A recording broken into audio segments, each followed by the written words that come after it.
بغیر وضو کے تسبیح پڑھنے والوں، پہلے نبی کریم صلی اللہ علیہ وسلم کا یہ فرمان ضرور سن لو۔ جو لوگ بغیر وضو کے تسبیح پڑھتے ہیں وہ ضرور ایک بار یہ ویڈیو دیکھ لو۔ بسم اللہ الرحمن الرحیم۔ ناظرین، وضو کرنا شرط ہے نماز کے لیے، یعنی جب بھی نماز ادا کرنی ہو تو اس سے پہلے وضو کرنا شرط ہے۔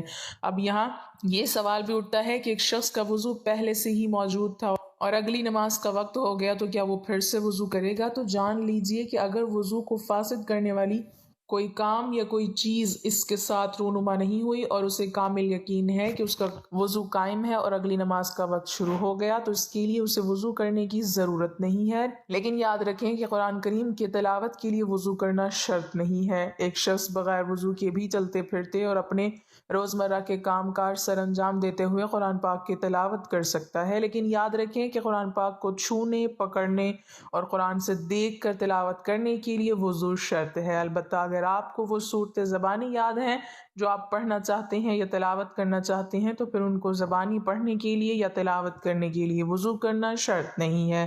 لہٰذا ہر ایک مسنون دعا، خواہ وہ گھر سے باہر نکلنے کے لیے ہو، گھر میں داخل ہونے کے لیے ہو، سفر پر جانے کے لیے ہو، اذان کا جواب دینے کے لیے ہو، بیت الخلاء میں جانے اور باہر آنے کے لیے ہو، کھانا کھانے سے پہلے یا کھانا کھانے کے بعد کی ہو، وہ آپ بغیر وضو کے جب بھی چاہیں پڑھ سکتے ہیں۔ بہت سی دعائیں قرآن کریم سے لی گئی ہیں، جب ان دعاؤں کو بغیر وضو کے پڑھ سکتے ہیں تو قرآن پاک کو بھی بغیر وضو پڑھ سکتے ہیں، لیکن جب زبانی پڑھنا ہو، اب یہ بھی جان لیجئے کہ آیا ناپاکی کی حالت میں آیت الکرسی، آیت کریمہ اور چاروں کل پڑھ سکتے ہیں یا نہیں؟ ناظرین کرام، جان لیجئے کہ ناپاکی کی حالت میں آپ تمام وظائفوں کو پڑھ سکتے ہیں، ذکر و اذکار کر سکتے ہیں، کلمہ شریف، درود شریف، چاروں کل یا جو بھی روزمرہ کے وظائف آپ پڑھتے ہیں وہ ناپاکی کی حالت میں بھی پڑھ سکتے ہیں۔ مثلا میاں بیوی نے آپس میں صحبت کی، غسل نہیں کیا اور سونے لگے تو وہ سونے سے پہلے چاروں کل ضرور پڑھیں۔ اسی طرح اگر عورت حالت حیض میں ہے اور وہ ذکر و اذکار کرنا چاہتی ہے، مثلا کلمے، درود یا کوئی دیگر وظائف پڑھنا چاہتی ہے تو بغیر کسی تردد کے اور پورے اطمینان کے ساتھ کر سکتی ہے۔ اب یہاں جو مسئلہ قابل ذکر ہے، انتہائی غور سے جان لیجئے کہ ناپاکی کی حالت میں عورت اور مرد قرآن پاک کی تلاوت نہیں کر سکتے، لیکن قرآن پاک کی کوئی سی بھی صورت یا صورتیں جن کو وہ ذکر و اذکار کے طور پر کرتے ہیں یا وظیفے کے طور پر پڑھتے ہیں ان کو زبانی پڑھ سکتے ہیں، لیکن قرآن کی کوئی بھی صورت تلاوت کی نیت سے ہرگز نہیں پڑھی جا سکتی۔ اب یہاں ناپاکی کی بھی اقسام بیان کرتے چلیں کہ اگر حالت جنابت میں ہے یا حالت حیض و نفاس میں ہے، یا خواتین کے کپڑے چھوٹے بچوں کے پیشاب یا پاخانہ کر دینے کی وجہ سے ناپاک ہو چکے ہیں، یا مرد حضرات جو باہر کام کرنے کے لیے گئے، باہر کیچڑ یا گٹر کا پانی وغیرہ ان کے کپڑوں پر لگ گیا، تو یہ تمام حالت ناپاکی کی حالتیں ہیں۔ ان تمام حالتوں میں اب زبانی ذکر و اذکار اور دیگر مسنون دعائیں جو روزمرہ کے معاملات میں پڑھی جاتی ہیں ان کو بے فکر اور بلا تردد پڑھ سکتے ہیں، ہرگز کوئی قباحت نہیں ہے۔ اب کچھ لوگ یہ پوچھیں گے کہ اگر ناپاکی کی حالت میں بھی ذکر و اذکار کر سکتے ہیں اور بغیر وضو کے بھی کر سکتے ہیں تو پھر دونوں میں فرق ہی کیا ہے؟ تو ناظرین اکرام، فرق یہ ہے کہ بغیر وضو آپ قرآن کو چھونے کے بغیر قرآن کی صورتوں کی تلاوت بھی کر سکتے ہیں، جبکہ ناپاکی کی حالت میں اگرچہ آپ ذکر و اذکار اور وظائف کی نیت سے قرآن کی صورتیں پڑھ سکتے ہیں لیکن تلاوت کی نیت سے قرآن کی صورتیں زبانی بھی نہیں پڑھ سکتے۔ آخر میں بتاتے چلیں کہ اگرچہ بغیر وضو کے آیت الکرسی، آیت کریمہ، چاروں کل اور دیگر صورتیں پڑھ سکتے ہیں اور قرآن کریم کو ہاتھ لگائے بغیر تلاوت قرآن بھی کر سکتے ہیں اور ان کا اجر و ثواب بھی ملے گا، لیکن اگر یہ عمل آپ باوضو ہو کر کریں گے تو اس کی فضیلت اور اس کا درجہ بغیر وضو والے عمل سے بلند و برتر ہوگا۔ لہٰذا کوشش کیجئے کہ جب بھی قرآن کریم کی تلاوت کرنی ہو تو باوضو ہو کر ہی کریں، کیونکہ باوضو رہنا بذات خود ایک عبادت ہے اور اس حالت میں جو بھی عبادت کی جائے گی اس کا اجر و ثواب بھی بڑھ جاتا ہے۔ بغیر وضو کے تسبیح پڑھنا جائز ہے یا نہیں اور ذکر و اذکار کی فضیلت کے بارے میں جاننے کے لیے ویڈیو کو مکمل دیکھیے گا۔ محترم ناظرین، رسول اکرم صلی اللہ علیہ وسلم کا ارشاد گرامی ہے، دل دو چیزوں غفلت اور گناہ سے زنگ پکڑتا ہے اور دو چیزوں سے ہی زنگ دور کیا جا سکتا ہے اور دل کو روشن کیا جا سکتا ہے، استغفار اور ذکر الہی۔ حضرت ابو درداء رضی اللہ تعالیٰ عنہ کا قول ہے، ہر چیز کو چمکانے کے لیے کوئی نہ کوئی چیز ہوتی ہے لیکن دلوں کو ذکر الہی سے ہی چمکایا جا سکتا ہے۔ علامہ ابن قیم رحمۃ اللہ علیہ فرماتے ہیں کہ ایک مرتبہ شیخ مجھ سے کہنے لگے، محبوس وہ نہیں جسے قید کر دیا جائے بلکہ محبوس وہ ہے جس کا دل اپنے رب سے رک جائے۔ اسیر وہ نہیں جو گرفتار ہو جائے، بلکہ اسیر وہ ہے جو خواہشات کا اسیر ہو جائے۔ ایک مرتبہ رسول اکرم صلی اللہ علیہ وسلم نے مکہ شریف کی طرف سفر کرتے ہوئے جمدان پہاڑ سے گزرتے ہوئے ارشاد فرمایا، مغردون سبقت لے گئے۔ آپ سے پوچھا گیا، اللہ کے رسول صلی اللہ علیہ وسلم مغردون کون لوگ ہیں؟ فرمایا، کثرت سے اللہ کا ذکر کرنے والے مرد اور عورتیں۔ نبی کریم صلی اللہ علیہ وسلم نے فرمایا، ذکر الہی کے لیے کوئی قوم جب اور جہاں بیٹھتی ہے تو ملائکہ ان پر گھیرا ڈال لیتے ہیں، اللہ کی رحمت ان کو ڈھانپ لیتی ہے اور اللہ تعالیٰ ان کا اپنی مجلس میں تذکرہ فرماتے ہیں۔ آپ صلی اللہ علیہ وسلم نے ارشاد فرمایا، اللہ کا ذکر کرنے والے اور نہ کرنے والے کی مثال زندہ اور مردہ کی سی ہے۔ حضرت ابو ہریرہ رضی اللہ تعالیٰ عنہ نے رسول اللہ صلی اللہ علیہ وسلم سے روایت کیا ہے، آپ صلی اللہ علیہ وسلم نے فرمایا، اللہ عز و جل ارشاد فرماتے ہیں، میں اپنے بندے کے ظن کے مطابق اس سے معاملہ کرتا ہوں۔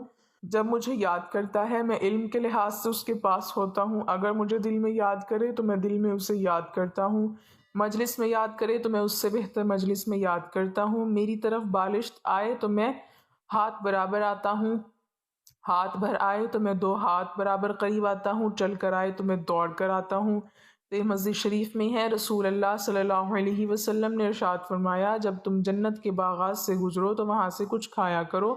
صحابہ اکرام رضی اللہ عنہ نے عرض کیا، یا رسول اللہ صلی اللہ علیہ وسلم، جنت کے کون سے باغات ہیں؟ تو آپ صلی اللہ علیہ وسلم نے فرمایا، ذکر الہی کے حلقے۔